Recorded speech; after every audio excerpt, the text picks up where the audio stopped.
extremely powerful military drone. DARPA wants soldiers to control drones with their minds. Modern warfare is increasingly fought from a distance, and despite the many positive impacts that drones could have on our futures, they are becoming part and parcel of battlefields with large-scale weaponized remotely controlled systems such as the MQ-9 Reaper drone deployed by the military. Now, it seems the U.S. military want to have access to technology that would allow soldiers to control systems not through a typical computer interface but instead via direct communication with their brains. A grant published last Friday by the Defense Advanced Research Projects Agency DARPA is seeking interested parties to develop and demonstrate a system that could have American soldiers making use of neurotechnology to control drones with their minds. The technology to do this is already under development, with the 6 neuroengineering system design NESD contracts awarded last year to Brown University, Columbia University, Fondation Voir et Entendre the Seeing and Hearing Foundation, John B.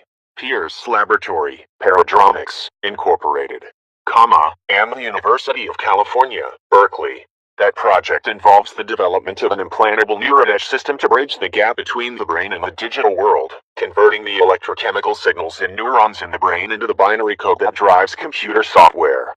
However, the neural interfaces required to make this technology possible currently require invasive surgery such as metal or silicon-based electrodes that are in direct contact with brain tissue. Presumably, there is inherent risk involved in such procedures, with the grant document stating that current high-resolution neural interfaces are not a feasible solution for the able-bodied warfighter, nor are they ideal for therapy and restoration of function. The grant, titled Next Generation Non-Surgical Neurotechnology N3, seeks instead to develop non-invasive technologies that would allow soldiers to wear external or non-surgical neural interfaces to both record and stimulate the brain signals and transmit those to and from a digital interface.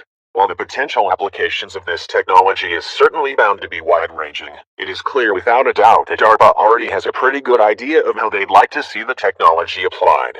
Participating teams will be funded by DARPA to undertake a 4-year, 3-phase program that will see the final phase demonstrate the technology in vivo, that is, on a human subject, and their suggested application. The grant document speaks for itself. At the end of the program, teams will perform a DOD-relevant demonstration of their choosing in a human subject. For example, the final demonstration could include a human subject controlling multiple drones in a virtual reality setup, while receiving sensory feedback to portray the status of each drone. Freaky? Actually, not so much. Researchers at Australian company Emitiv released findings earlier this year showing that they could control a parallel-rolling spider drone using EEG. And only last week, editor-in-chief of the National Mina Al-Arabi gave the whole drone mind control thing a go with the Emitiv setup. Her account of the experience, though, describes considerable mental effort. In fact, the development of mind-controlled drones are already being supported by DARPA, as was reported late last year by The Drive. Panagiotis Arteminidis, engineering professor at Arizona State University, has been working on a research program titled Brain Swarm Interaction and Control Interfaces, which is funded by both DARPA and U.S. Air Force Office of Scientific Research AFOSR. Talking to Electronics Products magazine, he said, the goal for the next couple of years is to actually have a team of ground vehicles, mobile robots, and aerial vehicles